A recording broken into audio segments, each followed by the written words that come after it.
आम्ही आता कोकणच्या दिशेने चाललो आहोत।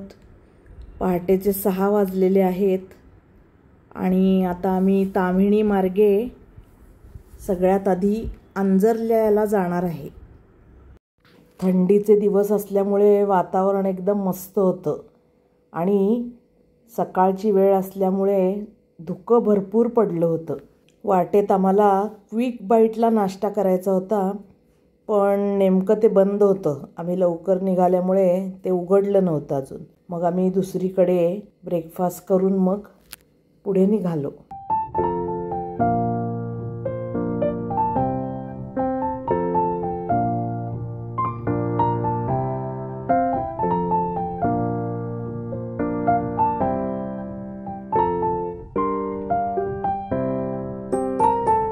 आधी आम्ही आमच्या देवीच्या दर्शनासाठी अंजर्ल्याजवळच्या चाचवल या गावी जाणार होतो आणि ज्याची आतुरतेने वाट बघत होतो तो समुद्र एकदाचा नजरेस पडला।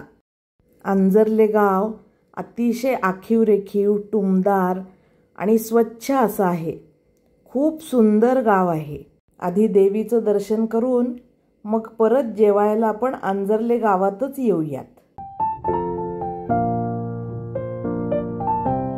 हे आहे अंजर्ल्याजवळचं चाचवल गाव। इथे आपल्याला बोर्ड दिसतोय काळकाई देवी मंदिराकडे। आपण या रस्त्याने आता मंदिराकडे जाऊयात। गाडी अगदी शेवटपर्यंत जाते, फक्त थोड्याशा पायऱ्या आपल्याला चढाव्या लागतात। दोन्ही बाजूला एकदम दाट झाडी आहे आणि इथे असंख्य फुलपाखरं होती। हे आहे चाचवल गाव आणि ही आहे तिथली टुमदार अशी घरं।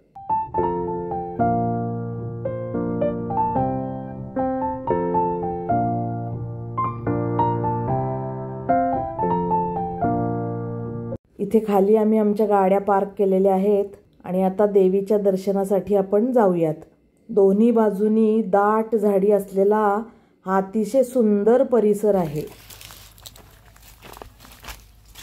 आता आम्ही निघालो आहोत काळकाई माता मंदिराकडे। हा रस्ता सगळं बाजूनी जंगल आहे, खूप सुंदर आहे।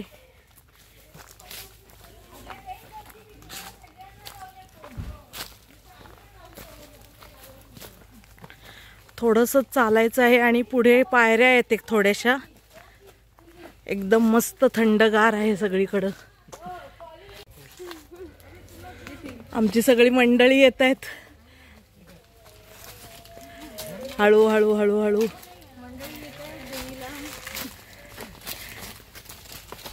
चला चला चला। इतकं सुंदर वाटतं इथे।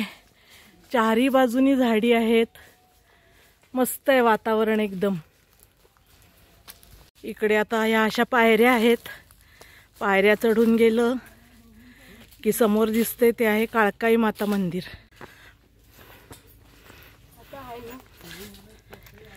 हे आमचे अभिषेकाला येणारे गुरुजी आहेत।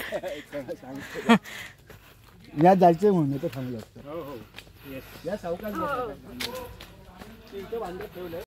या अशा छोट्या छोट्याच पायऱ्या आहेत, अशा बनवलेल्या आहेत या दगडांमध्ये। इथे सगळा वाळलेला पाला पडलेला आहे आणि असं टुमदार देऊळ आहे सगळ्या झाडाच्या मध्ये। हे आमचं मंदिर आहे काळकाई देवीचं। कौलारू आहे, इथे देवीची पालखी आहे आणि असं छोटंसं देऊळ आहे। छान पूजा केलेली आहे।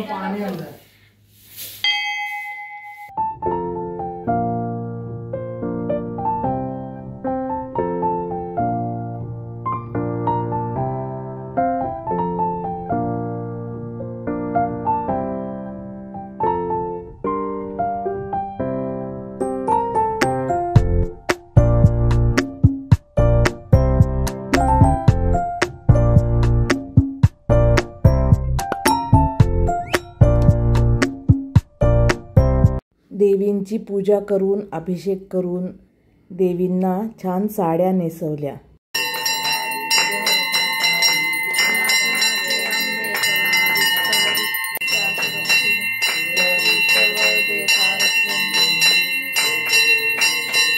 वर्षातून एकदा आम्ही आमच्या कुलदेवीच्या दर्शनाला येतोच.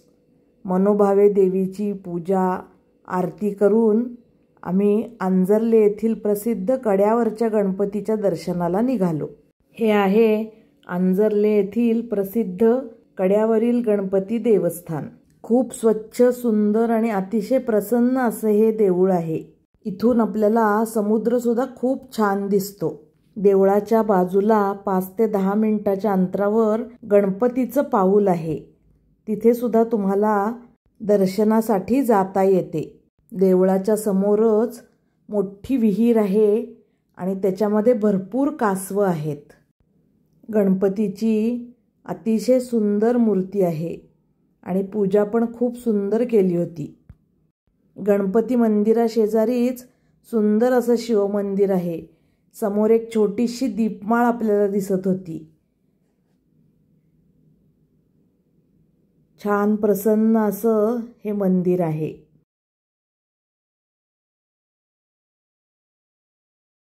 दर्शन घेऊन आम्ही परत आंजर्ले गावामध्ये साठे यांच्याकडे जेवायला आलो.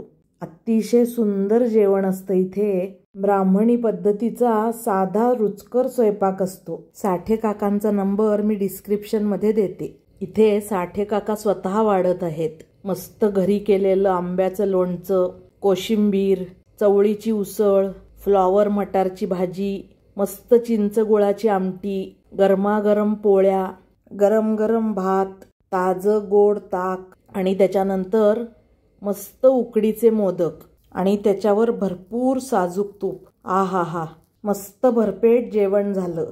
साठे काकांच्या घरासमोरच त्यांनी राहण्यासाठी सुद्धा काही रूम्स बांधलेले आहेत. जर तुम्हाला राहायचं असेल तर तुम्ही तिथे पण राहू शकता. हे आहे पार्किंग आणि इथे शेजारीच या रूम्स बांधलेल्या आहेत. भरपेट जेवण करून आम्ही कर्दे बीचला जायला निघालो. तिथे आमचं किनारा हॉटेलचं बुकिंग केलेलं होतं. हे आहे किनारा हॉटेल. त्या हॉटेलच्या बरोबर समोरच अगदी समुद्र आहे. या हॉटेलला खूप सुंदर व्ह्यू आहे. इथे समोर लॉन आहे, शेजारी पार्किंग आहे आणि इथे जे 2 कौलारू सिटिंग अरेंजमेंट दिसत आहेत ते आहेत डायनिंग सेक्शन्स. आणि हा मागे सगळा पूर्ण डोंगर आहे. हा आमच्या रूममधून दिसणारा समुद्राचा व्ह्यू. खूप छान, अगदी समोरच समुद्र आहे आणि मस्त वारा येतोय आणि समुद्राचा आवाज येतोय. या बाल्कनीतनं पण खूप छान व्ह्यू दिसतोय. आत्ता सूर्यास्ताची वेळ जवळ आलेली आहे त्यामुळे सूर्य खूप छान दिसतो. नुसतं बाल्कनीत बसलं तरी खूप छान आम्हाला सूर्यास्त बघायला मिळणार आहे.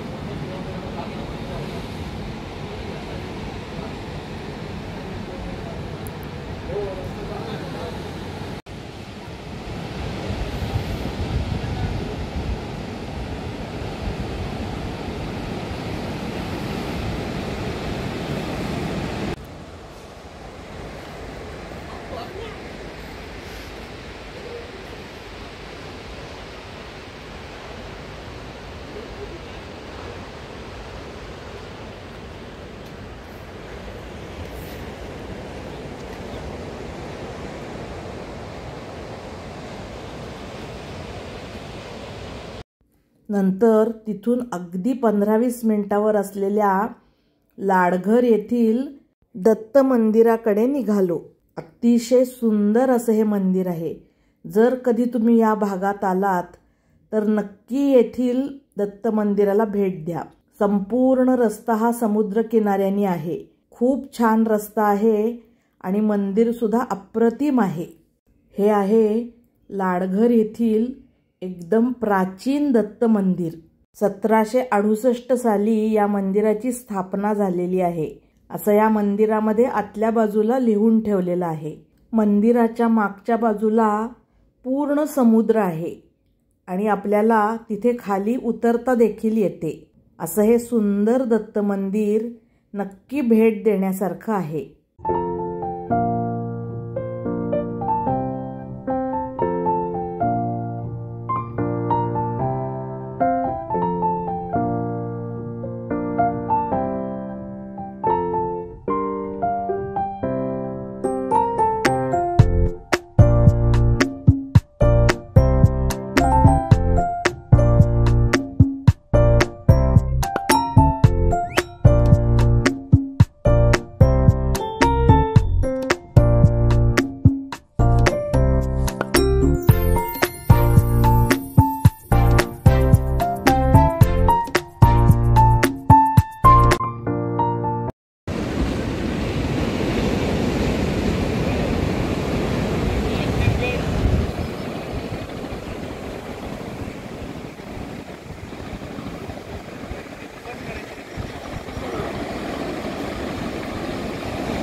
दत्त महाराजांचं मनोभावे दर्शन घेऊन आम्ही आसूद येथील व्याघ्रेश्वर मंदिराला भेट देण्यासाठी निघालो.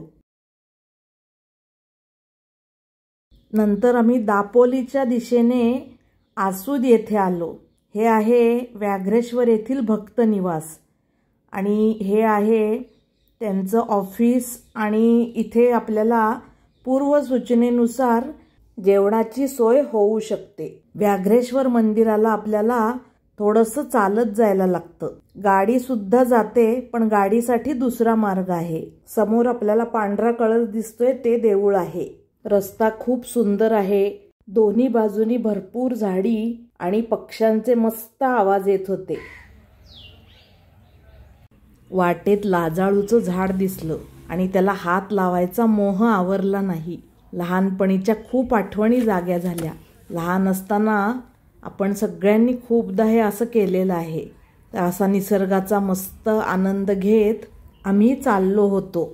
वाटेत एक छोटीशी नदी लागली आणि हा त्याच्यावरचा पूल. आता आपलं मंदिर समोरच आहे. हे आहे आसूद येथील व्याघ्रेश्वर मंदिर.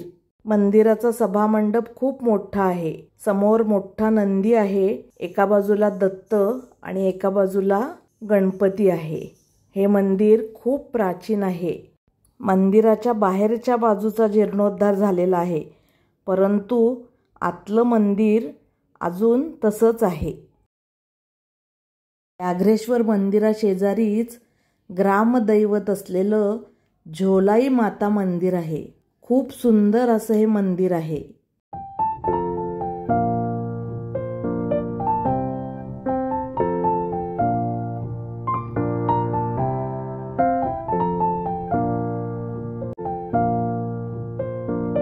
झोलाई मातेचं दर्शन घेऊन आम्ही दापोलीहून आधी दाभोळला गेलो. तिथून आम्हाला जेट्टीनी गुहागरला जायचं होतं. वाटेत आम्हाला काजूची फॅक्टरी लागली. तिथे आम्ही थोडीफार खरेदी केली आणि जेट्टीच्या दिशेने निघालो. दाभोळ ते धोपावे अशी ही जेट्टी आहे. धोपावेला उतरून आपल्याला पुढे गुहागरला जायचं आहे. अगदी 10 मिनिटात आपण धोपावेला पोचतो.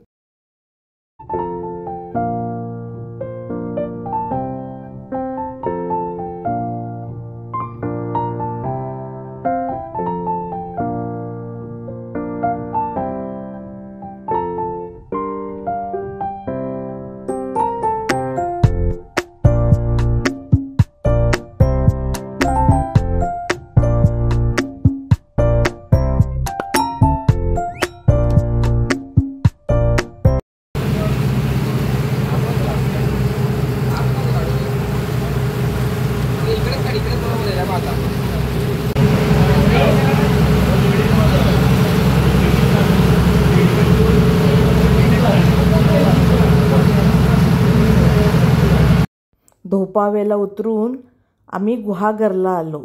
जेवणाची वेळ झाली होती, त्यामुळे आम्ही डायरेक्ट गुहागरला जोग आजींकडे जेवायला पोचलो. हे आहे जोग आजींचं घर. जोग आजींकडे साधं घरगुती जेवण मिळतं. उकडीचे मोदक, सोलकढी हे पण इथे मिळतं आणि लोणचं आणि चटण्यांचे तर एवढे प्रकार होते. जोग आजींना 2 ते 3 तास आधी ऑर्डर द्यायला लागते. जर आयत्या वेळेला गेलात तर तुम्हाला जेवण मिळत नाही. मस्त रुचकर जेवण करून आम्ही तृप्त झालो. इथे फक्त शाकाहारी जेवणच मिळतं. आम्ही आता जोग आजींकडे आलेलो आहे. इथे जेवायला खूप सुंदर जेवण होतं. मस्त होतं आजी जेवण. तर तुम्हाला आधी कल्पना द्यायला लागते का त्याची? 2 तास तरी आधी सांगायचं. बर. आणि इथे लोकांना उकडीचे मोदक, सोलकढी, फणसाची भाजी हे आवडतं म्हणजे त्यांनी करतो. बर बर. खुश असतात. आणि कधी आला तर आवर्जून कोकणातच या जोगाजींकडे. आणि तो नंबर सांगते 9158 15 83 16. ठीक आहे. मस्त होतं जेवण. आम्ही अगदी तृप्त झालेलो आहे. छान. आणि तुमच्याकडे लोणची वगैरे पण सगळं आहे का? लोणची असतात, भाजणी, थालीपीठाची भगणी, आंबोळीसाठी मुरांबा, नंतर मेथी. ते सगळं सुद्धा विकायला आहे इथे. धन्यवाद. आम्ही जेवण केलं. तिथे शेजारीच सुपारी सोलायचं काम सुरू होतं. बायका इतक्या मस्त पटापट सुपारी विळीवर सोलत होत्या. जेवण झाल्यानंतर आम्ही रूम बुक केल्या होत्या त्या नक्षत्र रिसॉर्टला आलो. अतिशय स्वच्छ, नीटनेटकं आणि मेंटेन्ड असं हे रिसॉर्ट आहे. हे रिसॉर्ट मी नक्की रेकमेंड करीन.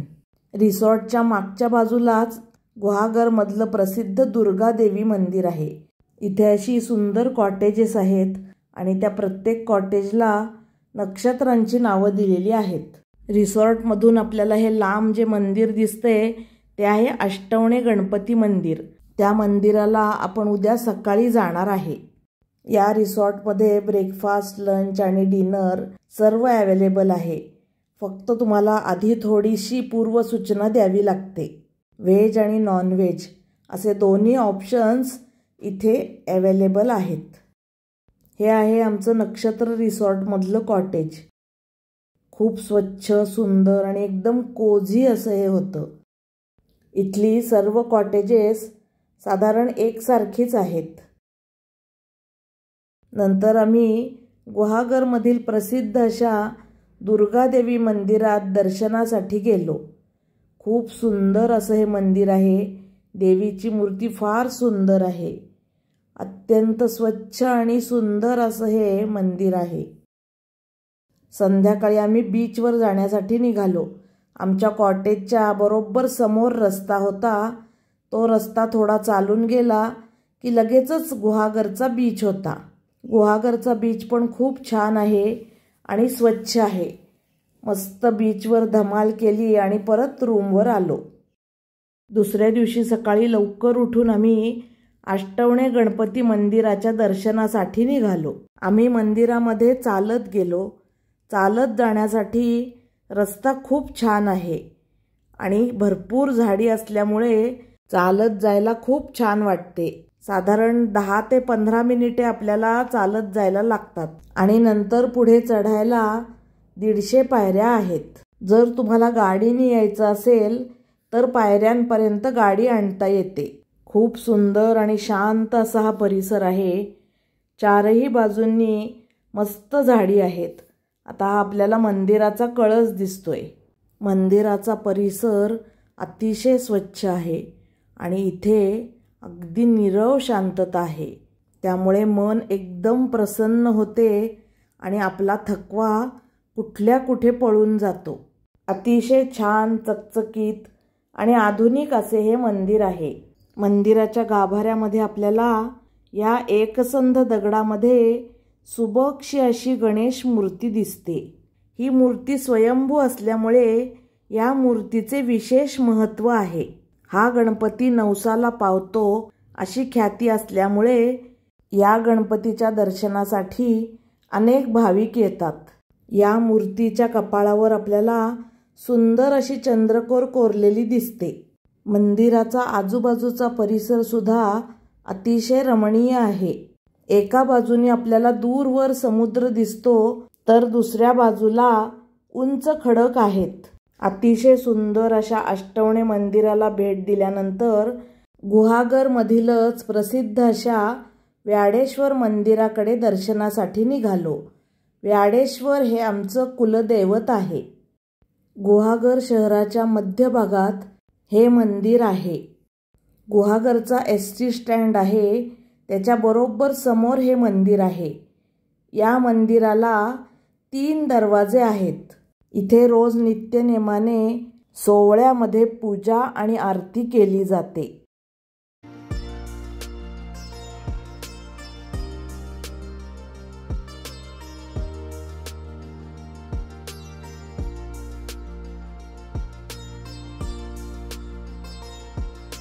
मंदिराच्या आवारामध्ये अनेक छोटी छोटी आणि सुंदर अशी मंदिरं आहेत.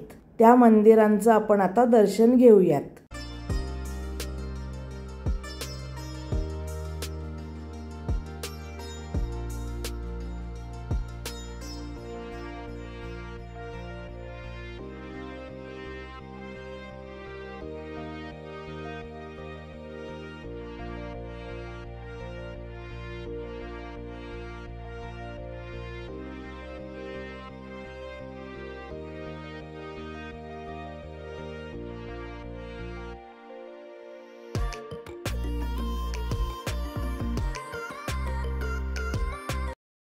व्याडेश्वराचं मनोभावे दर्शन घेऊन आम्ही गुहागरहून पालशेत मार्गे हेदवी गणपतीच्या दर्शनाला निघालो. सुरुवातीलाच आपल्याला इथे एक मोठी कमान दिसते. त्याच्यावर लिहिलेलं आहे श्री दशभुज लक्ष्मी गणेश देवस्थान हेदवी. थोड्या पायऱ्या चढून गेल्यानंतर आपल्याला मंदिर दृष्टीस पडते. मंदिराच्या आजूबाजूला भरपूर झाडी आहे, त्यामुळे मंदिराचा परिसर अत्यंत सुंदर आहे. हे आहे हेदवी येथील गणपतीचं मंदिर. ही गणपतीची मूर्ती संपूर्ण संगमरवरी आहे. बाप्पांचं मनोभावे दर्शन घेऊन आम्ही हेदवी समुद्र किनाऱ्यावरील ब्राह्मणघळ बघण्यासाठी निघालो. हा आहे हेदवीचा समुद्र किनारा. इथे आपल्याला सुरुवातीला उमामहेश्वराचं देऊळ लागतं. दर्शन घेऊन आपण पुढे ब्राह्मणघळ बघण्यासाठी जाऊयात. ब्राह्मणघळ हा निसर्गाचा अद्भुत चमत्कार आहे. ब्राह्मणघळाकडे जाणारी वाट ही खडकामधून जाते आणि या ठिकाणी बरेच अपघात झालेले आहेत आणि बऱ्याच जणांनी जीवसुद्धा गमावलेला आहे. त्यामुळे ही घळ लांबूनच बघावी. ही आपल्याला आत्ता जी दिसते ती आहे ब्राह्मणघळ किंवा इथे स्थानिक लोक त्याला बामणघळ म्हणतात. हजारो लिटर पाणी इथे वेगामध्ये येते आणि त्याच वेगाने मागे जाते. ज्या वेळेस भरती असते त्यावेळेस इथे खूप मोठ्या लाटा येतात आणि पाणी पूर्ण बाहेर फेकले जाते. आत्ता भरती नसल्यामुळे आपल्याला खूप मोठ्या लाटा दिसत नाहीत.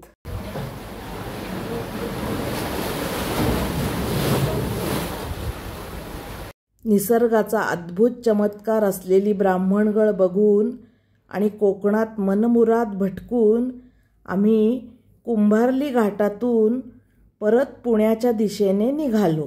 व्हिडिओ जर आवडला असेल तर लाईक करा, शेअर करा आणि सबस्क्राईब नक्की करा. धन्यवाद.